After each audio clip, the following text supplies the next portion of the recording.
Hey everyone, thank you for coming to Theory Lunch this week. Today we have Bernardo, who will talk to us about breaking down graphs and hypergraphs. Okay, yes. So this is joint work with Ben and Andrew, who are here, and Nicolás, who's in Chile. So let's get straight into it. So let me start by talking about a very natural algorithmic question. So you have some graph G, and you'll be receiving queries of the following form. I ask you, for example, is the set of vertices 2, 7, 8, 10 independent? And so on. So these are independent set queries, and I'll be giving you a bunch of them, and the goal is to be able to answer these queries as efficiently as possible. Okay, so what's the answer, for example, to the first one? Anyone? No. It's 7, 10. Yes, because 7, 10 is an edge, right? So that set is not independent. Good. So the idea is to receive these queries and be able to answer them efficiently. So let me discuss first some naive strategies.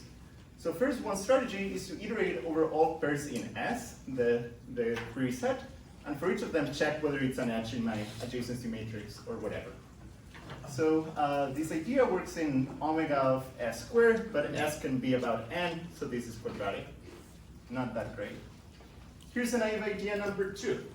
So we can make a bit of vector for S. So I just put in a vector some marks for which elements are part of S. And now I iterate over my edges instead. So for each edge, I check whether both endpoints lie in S, right? And if that happens, then it's not independent. Otherwise, it is independent. So this idea, the complexity is about the number of edges. So it can work well for sparser graphs, but for dense graphs is again quadratic. So now, let me give you a bit of an out-of-the-box idea for how to do this problem more efficiently. So for that, we will use the concept of biclique covers. So the idea is that we will cover the edges of our graphs with bicliques, which are complete bipartite subgraphs. So for example, the biclique number 1, B1, is the biclique between vertices 3, 7, 9, and 4, 6, 10. So notice that all I'm doing is writing my graph as a union, not necessarily disjoint, of 3 bicliques. Notice that, for example, the edge between 10 and 3 is covered twice, one by the blue biclique and one by the red biclique, okay? So this is a biclique cover, a union of bicliques that gives me the original graph. 7 and 3 is not, there's no edge at all. Let me check. 10 and 3, 10 and 3. 10 and 3. Well, maybe you have a mistake in your,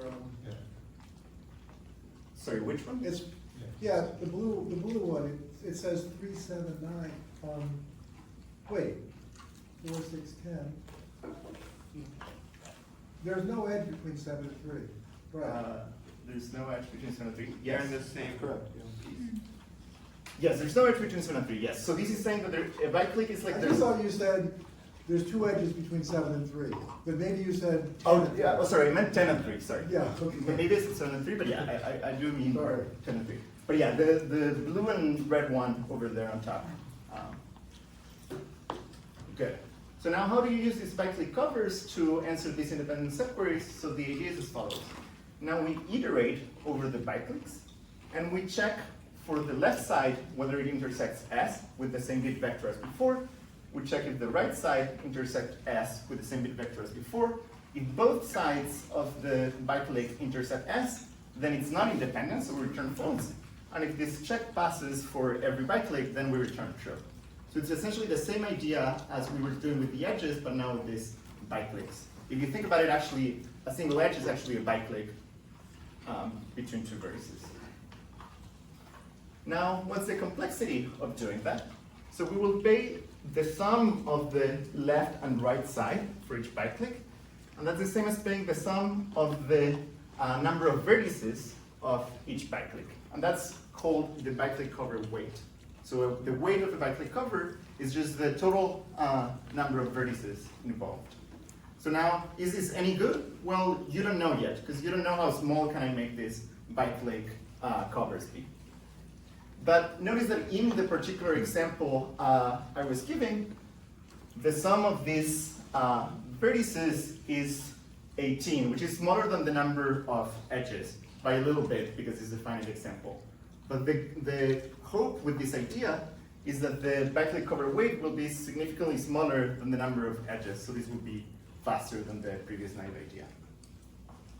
And not only in this talk I'll be talking a bit about backlit covers, but I will actually mostly be talking about backlit partitions. And the only difference between a cover and a partition is that in the partition case, I'm not allowed to cover an edge twice. So this needs to be a disjoint union that gives me the original graph. Okay, so far so good? Good. So now suppose I have a backlit partition and now different kind of query. So now I'll be receiving these cut queries, which is I'm given two disjoint sets of subsets of the vertices, and the question is how many edges are between one and the other. Okay? And now I'll use my backlit partition to again do an efficient algorithm. So I start with the answer being 0, and then for each byte-click, I compute the following intersections, which again, by using a bit of vector for A and B, the cost of this part is just proportional to the size of Ri and Li. And then I update my answer by how many edges are captured by that byte-click, okay?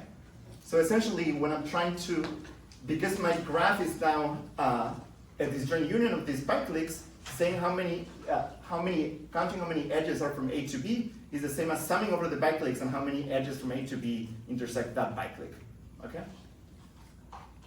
So again, the cost of that query will be proportional to now the byte-click partition weight.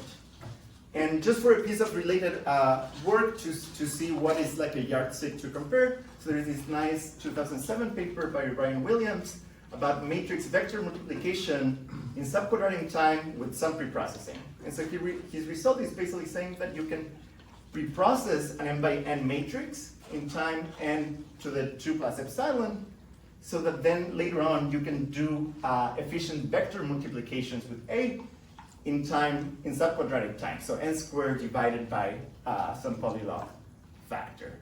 And this problem of matrix preprocessing and subsequent vector multiplications is tightly related to the kind of queries I'm describing. So a set S is independent in a graph G if and only if you take its indicator vector and you basically compute its product with the adjacency matrix and then back again with itself. So it's essentially, because the product of the adjacency matrix and an indicator vector is telling you the adjacency of that, now if you take this adjacency of S, you're multiplying with S just to see if there's a pair in S that is adjacent. So this product will be 0 exactly if S is independent. And for the cat queries, so for the number of edges between X and Y, it's just taking the Y and X vectors, okay? So these graph queries can be expressed in this sort of framework of matrix preprocessing and subsequent vector multiplication.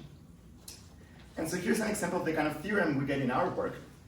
So given an n-vertex graph G, we compute a byte-click partition of total weight n squared over log n. So we're setting a log factor over the naive quadratic strategies. But our preprocessing time is strictly quadratic. So we don't pay any kind of extra preprocessing. And then we answer each independent set query and cut query in time proportional to the weight, as I said before. So in basically n squared over log n. So it's like slightly worse than this for most regimes of epsilon, but we're really gaining on the preprocessing. So if you want to have epsilon, for example, to be 0.1, then the problem is that you're paying n to the 2.1 instead of n squared for preprocessing. So this is just an example of the kind of things I'll show you. And now let me start a bit more with the kind of historical trajectory until our results. So these ideas about byte-clicks are actually pretty old, from the Soviet Union in the 1950s. And people back then were very concerned about optimizing electrical circuits. So the setup here is that suppose we have some kind of dense electric circuit, so current is kind of flowing in that direction, and what we want to reduce is the number of wires of this circuit, okay? So each of these edges is an actual wire. And Lupinov in the 1950s, as I said, noticed that byte-clicks are pretty key for this problem, because if you identify byte-clicks in the circuit, what you can do is to introduce electrical switches, so an actual sort of physical device, that will redirect the current to the corresponding part of the biclique. So what we have now is something that uses significantly less wires by virtue of having identified these bicliques in the circuit. And when we introduce a switch, what we can basically do is reduce A times B wires to A plus B wires. So that's what happens when we identify a biclique KAB.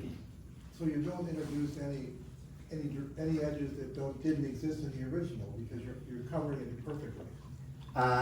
Yes, exactly. Yes. Yeah, that is correct. And it's good to keep in mind that when we're doing this quantity, A times B divided by A plus B, is some kind of reduction factor of how much I'm compressing by identifying that biclique. So for example, if my biclique is a K22, so 2 on each side, I'm actually not winning anything because I originally had 4 and now I still have 4. But for larger bicliques, this reduction factor is good. So again, a biclique partition is this disjoint union of bicliques, and the weight of the partition is the sum of all the vertices involved. So ideally, again, the weight is smaller than the original number of edges. That's what gives us savings. And let me define some notation to be able to talk about these things. So given a graph G, I'll define BP of G as the minimum weight of a biclique partition for G. And for a number n, I'll extend the notation to say that BP of n is the maximum over G graphs and n vertices. So the example I was showing is saying that BP of G is at most 17, because I found a partition with weight 17. And a general bound that's trivial to prove is that the biclique partition number of n is at most n squared. If you just take each edge individually as a biclique, there's n choose 2, and because for each edge you pay 2, because it has 2 vertices, you get that trivial bound, for example. Now, Lupanov's theorem is the following. For every bipartite graph with n vertices per part, we have that the biclique partition of that graph is a constant factor of 1 times n squared over log n. And he also showed an information theoretic lower bound. Now, you can take Lupanov construction for bipartite graphs and extend it to general graphs as follows. So if you have a general graph G, you can duplicate it into this graph G prime that's going to be bipartite. And the concrete way to do it to avoid any redundancy or problems is that you fix some ordering of the vertices. And now the edge AB, you only put it in the direction of the ordering of the vertices. So if you place A before D in the ordering, then you have A1 going to B2, but not B1 going to A2. So that way I don't have any kind of duplication. Okay? So you can duplicate your graph into something bipartite. Note that any biclique here must correspond to a biclique in the original graph, because I'm not making up any new edges or anything. So if I have a biclique here, it has to come from a biclique on the original graph. The converse, however, is not true. So in this, that depends on the choice of the ordering of vertices. So in this example, I have a K22 in the original graph, but I don't have a 2-2 biclique in this bipartite one because of the ordering I chose. In any case, Lupanov bound trivially gives you the following bounds in general.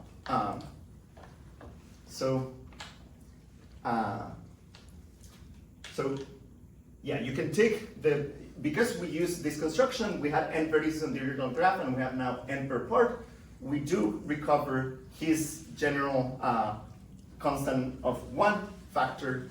And for the lower bound, notice that the factor worsens to a quarter, just because for the lower bound, the argument is simply that if you have a lower bound for bipartite graphs, that's also a lower bound for general graphs.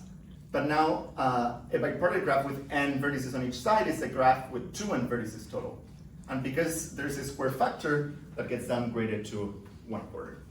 Okay, so from Lupanov, you directly get that the right quantity is between 1/4 and 1.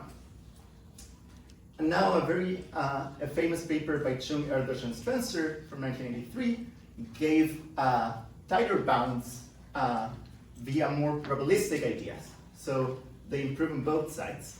So let me give a quick overview of the ideas here. So for the lower bound, you create a random graph with edge probability 1/e. So now the probability that your graph contains a KAB is at most this quantity, right? You select A vertices, A vertices and B vertices for each side, and the probability is this just because the edge probability is e to the minus 1. And this, just by using the standard bound on the binomial coefficients, is at most that. Now, let's say that a graph KAB is good if its reduction factor, notice that this amount is the reduction factor from before, is about log n. And then the probability that your random graph contains some good KAB is at most this. And notice that the important part is that the reduction factor is implicitly appearing here. So I'm not trying to make you necessarily follow the calculation. The idea is just that we're basically containing the probability of having a biclic with a good reduction factor. And if you don't have any of those, because the probability is more than 1, then that limits your potential for reduction because you don't have any good biclics with good reduction factors. So that's the idea of the argument. Now for the upper bound, what they do is iteratively peel good biclics. So it's like you find one good biclic with good reduction factor, you reduce it, and then you try to keep going. And for that, you need some kind of variation of the KST theorem of Kovali, Sos, and Turan from the 50s that essentially says that any graph that's sufficiently dense has a large biclic. So in particular, this version is enough for Chung, Erdős, and Spencer, is that if a graph has edge density gamma, then it contains a KST whose reduction factor is omega of log n times log of 1 over gamma. So essentially, part of the idea here is that if your graph has fewer than n squared over log n edges, then your graph is very sparse and you're kind of done to begin with. You just take each edge as a biclic and you're in good shape. Otherwise, your graph has sufficiently high density that these kind of theorems will guarantee that you have a large biclic that you can peel off and rinse and repeat. So that's kind of the idea of the argument. And they wonder in their paper what are the best constants for this. So they prove these improved constants and they ask for what are the actual limits, so the best possible constants. Their notation alpha and beta is for like partitions and covers. So the kind of two notions we were talking about. Good. Now let me talk about another variant of the problem that's about a stronger kind of condition that will lead us to our central result. So later on, Erdős and Piver proved the following strengthening. Every graph G on n vertices admits a biclic partition in which every vertex V belongs to n over log n biclics. So now I'm not only bounding the total weight of the biclics, but also for each vertex, I'm saying that it doesn't participate in too many biclics. So immediately, this result gives you that this biclic partition has weight n squared over log n. Maybe it's actually good to spend like a few seconds showing exactly the relationship between those two things. So recall that the weight of a biclic partition is the sum of the number of vertices per biclic. Okay? Now this is the same as summing for each biclic and for each vertex, whether the vertex belongs to that biclic, right? And of course, this is the same as changing the sums. And when I change the sums, the term that appears here is the load of a vertex, so the number of biclics it appears on. Load of a vertex.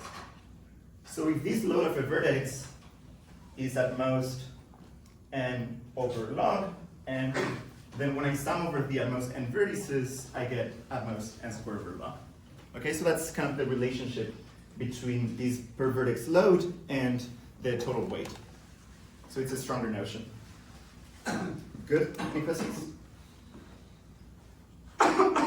Okay, so now let me tell you why this notion of load and local biclic partitions is interesting. So what motivated Erdős and Piper is actually some applications to cryptography.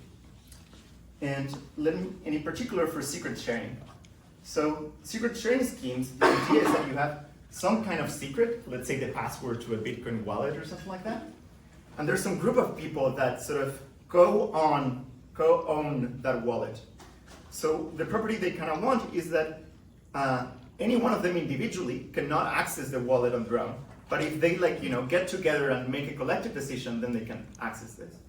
And so the way these kind of secret sharing schemes work is that there's some kind of secret key, who's literally a string at the end of the day, and that gets kind of divided into pieces that are given to each person. So none of them can access individually, but if they join forces, they can access. Okay?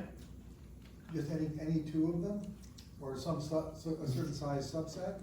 Yeah, so that's what we need to discuss, I guess. So there's several settings for these. For simplicity, let me consider first the binary setting, in which the groups are always of two people, and I'll have some graph that represents which people are sharing secrets. So in this case, for example, D and H are sharing a secret, C and H are sharing a secret, and so on.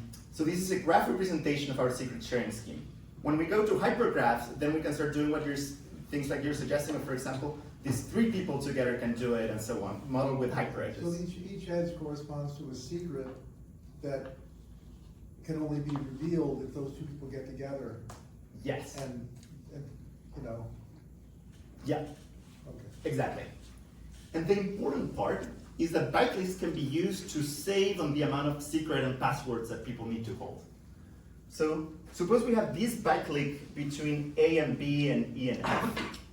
So now what we can do is that we can actually kind of reuse keys. So we give the first half of the key to A and B. So those two together, they cannot do anything because they both have the same first half. But we give the same second half to E and F. And now this allows B and E, for example, to access the secret, B and F, A and F, and so on. So I'm kind of being able to reuse secret because all these people are sharing a secret together, right? In the extremal case, if all my graph were a full byteclique, I could just reuse the same for, yes? I thought each edge was a secret. Like, should A and F be the same secret as B and E?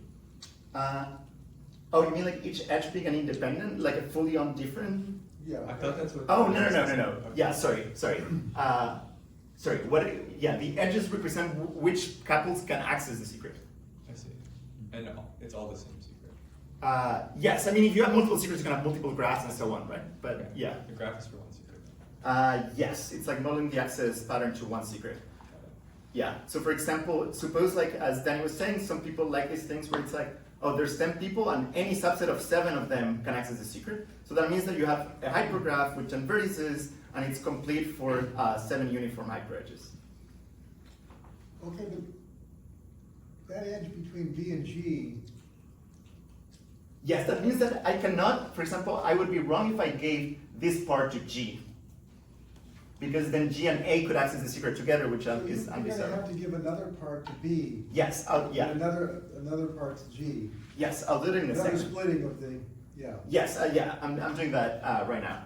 So yeah, so for B and G, because they participate in independent byteclique, now I cannot really reuse the same and I need to give them like a second kind of secret portion, okay?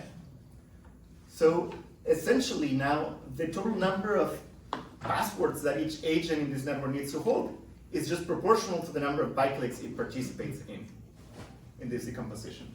So that motivates this kind of local version of the problem. And in a more recent paper from 2014, Csirmaz, Ligeti, and Tardos studied this in the context of hypergraphs, that's arguably more relevant to secret sharing, and proved the following bounds. So they proved that in these local byteclique partition numbers, so the version that's where the bound is per vertex, an upper bound of 1 and a lower bound of 0.27. The previous bound of Erdős and Piper actually had no constant, it was just some asymptotic idea. And they also proved the following result for D-uniform hypergraphs. So the non-constant factor is what it should be, which is n to the d minus 1 divided by log, and their constant factors are actually pretty far from tight.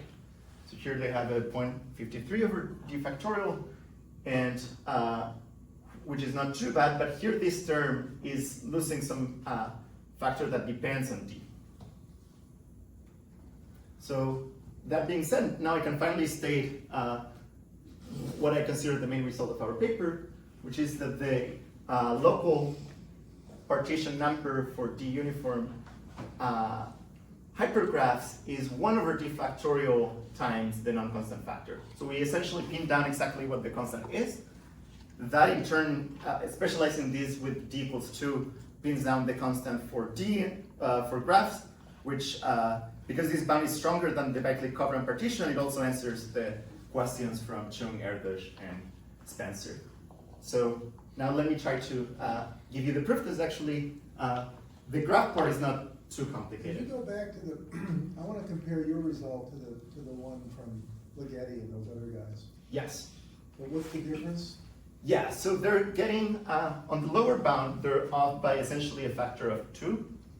On the upper bound, which is arguably the most important one, they're off by essentially a factor of d squared. And so your result basically, you're no longer getting two bounds. You're saying it approaches that. Yes, it's this. It's exactly, like that's the right asymptotic. That's like the limiting value or something. Yes, that's the right constant. Yeah, exactly. 1 over d factorial. And this has a lot of applications. It's also information. It really matches the information theoretic lower bound. So it's telling you in some sense that you can do these constructions as efficiently as you could ever hope to do them. So does it mean the correct constant in the Chung et al. Was 0.5? Yes. Yeah, that's exactly right. Okay, good. So let me start with the with how to do this for graphs, and then we will use graph as like the kind of bottom of our induction for hypergraphs. Okay, so step 1, you partition the vertices in parts of size log n minus 2 log n. And we will set an almost regular tournament between the parts. So almost regular tournaments means that every vertex has essentially the same in and out degree. The almost part means that those two magnitudes can differ by 1, which is just a kind of an artifact of parity.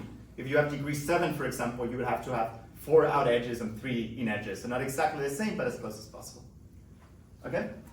Now let me bring some attention to the part size. So what's so special about log n minus 2 log? So the important part here is that what if you take 2 to the r? So this is roughly log, but when you take 2 to the r, you don't exactly get n. You get n divided by log squared. Good? Okay. Now, step 2. Take each edge within a part as its own biclique. So basically what I'm saying is edges within parts will not even bother. We'll just take each of them as its own biclique. And that's actually fine because there's not too many. So each vertex, how many of these edges it participates in? Well, at most, r minus 1 for each other vertex in its part. And that is way smaller than n over log, right? So this part is little o, it's all good. Now, the interesting part is how to deal with the cross edges parts. So what we do is as follows. For each part pi, so fix the part pi in your mind, and now consider each of its possible subsets. And that's where the 2 to the r appears in. So I have n over log square of those. So consider a fixed subset here, like S, these 3 guys. And now consider from the parts of the tournament that point towards this part, so let's say those 2 point to part pi according to my almost regular tournament. Now consider the vertices, these purple vertices, whose neighborhood in pi is exactly S. So each vertex outside of pi has some neighborhood within pi. And I'll consider the guys whose neighborhood is exactly S. So they're neighbors to S and not to anyone else in pi. Now, that is a biclique, right? S and all the guys that point to S, that's a biclique. And in particular, it's partitioning the edges into bicliques because each guy outside is, its neighborhood is some of my subsets. So now, how do we do the accounting here? So in how many bicliques does each vertex V participate? And there's 2 kind of contributions here. So there's like bicliques, there's vertices that participate in a biclique by being on the S side, and vertices that participate on the biclique by being on the A of S side. So on the S side, how many bicliques do I have here? Well, as many as subsets I have that include a vertex. So this vertex, in how many subsets of Pi is? Well, in O of n over log squared, right? Because it's just 2 to the r. If you will, it's 2 to the r minus 1, but it doesn't matter. Okay, so that's way smaller than our target bound, so that part is good. And now for the A of S side is when it actually matters. So if I take this guy, in how many bicliques it participates, so with respect to part Pi, it will only participate in one, in this one, because the biclique is defined precisely by saying that its neighborhood in Pi is exactly S. So it cannot be S and something else. It only participates here. So to how many parts does this guy point to? Well, because of the almost regularity, to basically half of them. So to the ceiling of n divided by r. So n divided by r is the number of parts, and it participates in half of those. So that's exactly n over 2 log n asymptotically. And this is the largest term here. So with this, I'm saying that this gives a biclique partition where the participation of each vertex is asymptotically no more than n over 2 log n. And let me try to give an analogy for the construction. So, Is this still a base case of your proof? no, this finished the proof for graphs, but graphs are like the base case of hypergraphs. Okay.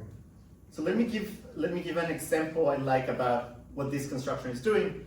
So suppose the entire CMU population is like 20,000 people, and suppose for a second that CMU was a very dense graph where people know lots of people at CMU. And then if you take the Chileans at CMU, some Chilean, there's not too many. There's about like 10 Chileans in CMU, which is roughly like this log n minus 2 log. So the Chileans would be like one part of the CMU graph. And now for each person here, I can ask you which Chileans do you know? And perhaps you know, for example, me, and there's, I don't know, Seba and Maca, which are PhD students at Tepper. So there will be some portion of CMU such that the only Chileans they know are exactly me, Seba, and Maca. So that will be their particular subset, and we form that biclique. And we do that for each possible subset of the Chileans. And once we're done with the Chileans, we take another part so that's roughly the same size, so like people from Wyoming, for example. And then we partition the rest in which is the subset of people from Wyoming at CMU that they know. Yes, questions? Like, so the choice of each vertex set is arbitrary, right? It's just the size on that. The choice of each vertex, sorry? Like, if you're partitioning CMU, you can take any kind of group. Yes, exactly, yeah. Notice that I never at any point in time care about what the parts are. And this is because this is a worst case bound. Of course, if you have a fixed graph with more structure, there are choices of partitioning that will be better than others. But in the worst case, you don't know anything about the graph, so you have nothing better to do than just splitting in whatever way you want. And there was another question? Yeah. Wait, so a vertex should not necessarily point evenly to all the other R's, but could point to a single part more than the others? Sorry, can you say that one more time? So that a purple vertex could point a lot to set S, or it could point rather evenly to the other parts of the partition. Or does it matter how it's distributed? Because n over r, it seems to me like it's roughly even. Well, this is a worst case bound. You could have graphs, for example, in which, I don't know, let's say this entire part only has edges to that entire part, right? And you're being a bit wasteful here. But in the worst case, if you think of random graphs, there won't be any possible savings out of those considerations. I guess why is pointing regularly to each different part like worst case compared to pointing to one part? Well, notice that I need this bound. This factor 2 is what gives me the factor 2 here. Mm-hmm. So it's like I need that each part points to roughly or exactly, if I can, half of the parts. Okay. So if I had like if this part points to every other part according to some tournament, then a vertex here will be in one biclique per other part, and that will give me just n over r, which is n over log n, so twice as bad.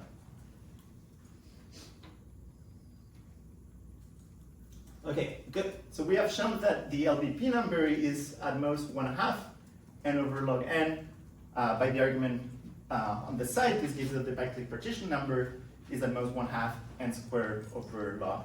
And this is very, very simple algorithmically, right? You saw me like describing on the whiteboard, no funny business here, this you can do in n squared. So this also improves on several results that people had before in algorithmic construction, just because the construction is super simple. Now, if you know me, you might know that most of my research is about subsolving, so what does this have to do with that at all? And let me quickly give a bit of an explanation. So suppose you're encoding the following NP-hard problem into set. Given a graph G, can we select k vertices with no edges between them? And so the direct encoding for this will be to create one variable per vertex, and just for each edge, say that I cannot select both of them, and then use a cardinality constraint to say that I'm selecting exactly k vertices for my set. So that's how you would encode this. And cardinality constraints have been super well studied. You can do this with a number of clauses that's proportional to the vertices.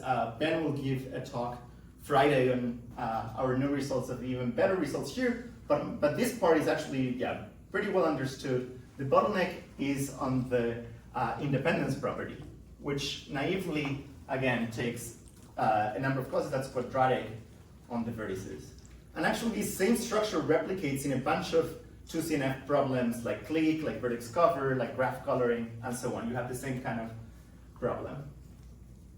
And now, if you suppose that the graph that you're trying to find independence on were a bicyclic, and you had, as on the left, the direct clauses, what you can do is essentially the same idea as Lupinov, which is to introduce now a new variable, L, that will act as an intermediate between the two sides of the bicyclic.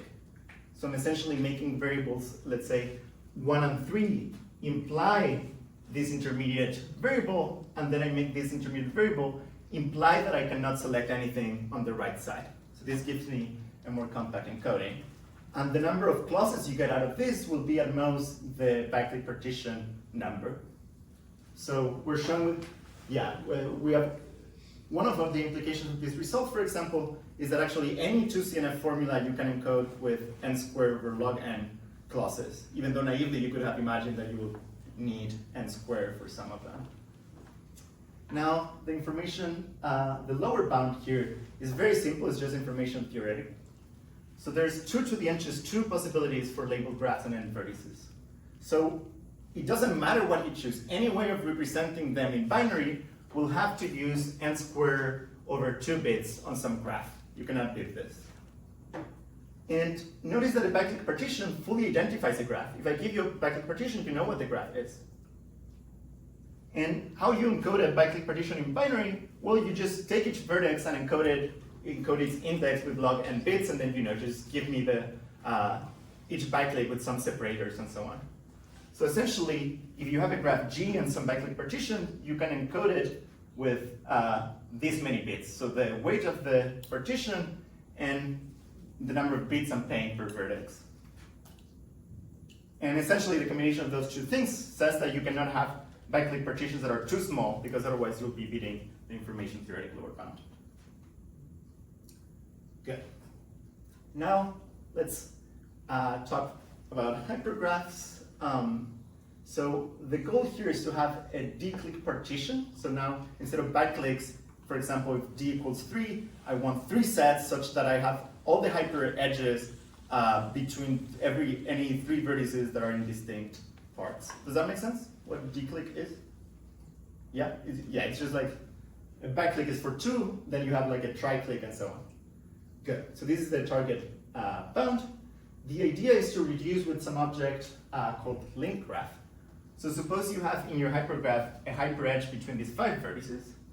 Then what you can imagine is that you can define a graph that's parameterized in this case by ACE, and in that graph we add the edge BD.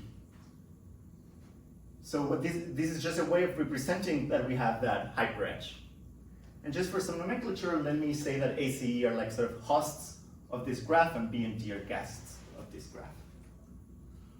Now the idea is that bicyclics in this link graph corresponds to d-cliques in the original graph. So if I process my hyperedges that way, and then in this link graph I have this bicyclic, that means that in the original graph, I must have this. So it's a d-clique where each of the hosts of the graph is its own part. Yeah, I'll give you a second to think whether this is correct. Good. So now we need to be a bit careful when doing this. So when we place this edge in the link graph ACE, we don't want to also place the edge ACE on the link graph of BDE, for example. So we want to assign each hyperedge to only one link graph to avoid duplication. Otherwise, there won't be any way of getting the type constant factor. So the first step is that we fix some ordering of the vertices, V1 through Vn. We will separate each edge into the first d minus 2 vertices, according to our ordering, and the last two vertices. And we simply place the edge formed by the last two vertices in the link graph formed by the first ones. And once we have assigned our hyperedges to link graphs like this, we simply use the graph case to decompose each link graph with an optimal biclique partition. Sorry, it says click here, it should say biclique. Good. Now, if you do the math, this gives you the optimal bound. Now for the Erdős pivot problem, the version in which we care about the load of each vertex, this strategy has a fundamental problem. And is that no matter what the ordering we have chosen is, even if it was chosen at random, some vertices will have much more weight than others, in particular the ones that are at the end of the ordering I chose.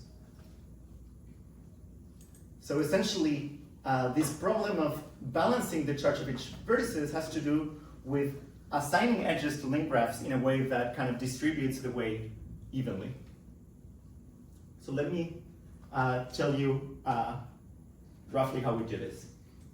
So as a first step, we partition the total vertices of our hypergraph in d-1 parts. And here's an example for d equals 4. And then we will use some kind of equitable selection strategy to assigning edges to link graphs. So let me discuss a couple of properties of this. So because each hyperedge has d elements, and we're partitioning in d-1 parts, there will be some part that has 2 elements, at least 2. So that is good for, that is good for assigning to link graphs. And each edge here, we will define a notion of shape of the edge. So the shape of this hyperedge is 2, 1, 1, and it's simply the cardinality of the intersection of the hyperedge and my parts. So these are all the kind of possible cases for d equals 4. And the problem is, how to assign these hyperedges to link graphs. So for d equals 4, for example, you can start having some kind of more manual proof of how to do this. So for example, in this case, if your entire hyperedge resides in one of the parts, you can just recurse in that part, and now you're just left with a smaller variant of the problem. So that kind of works. In a case like this, the only option is to assign this hyperedge of size 3 to a link hypergraph parameterized by this guy.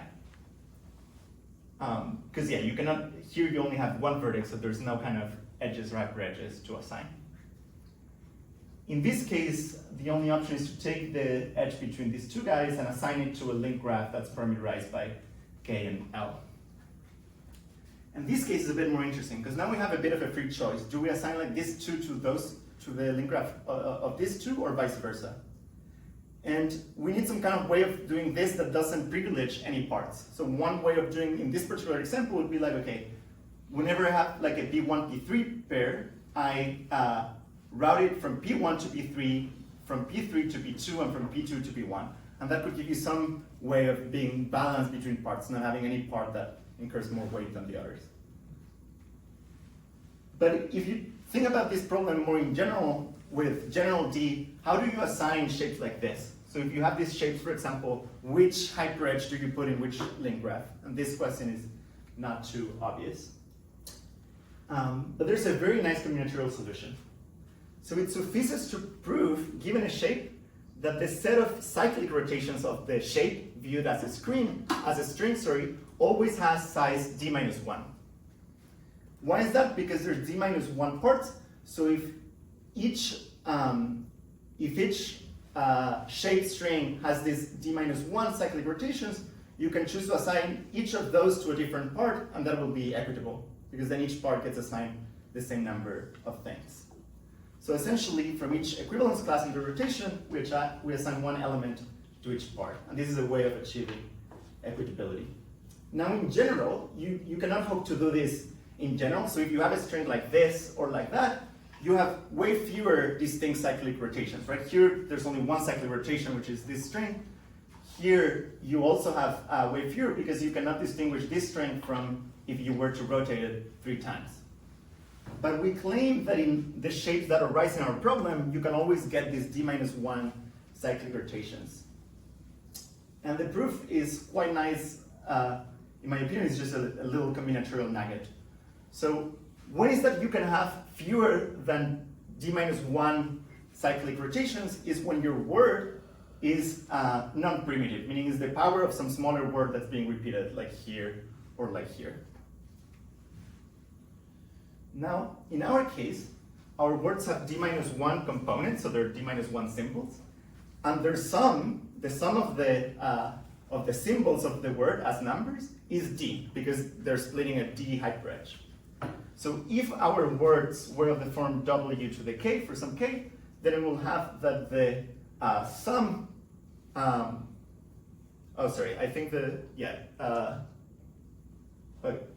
so we'll have that the size of w times k equals d minus 1, right?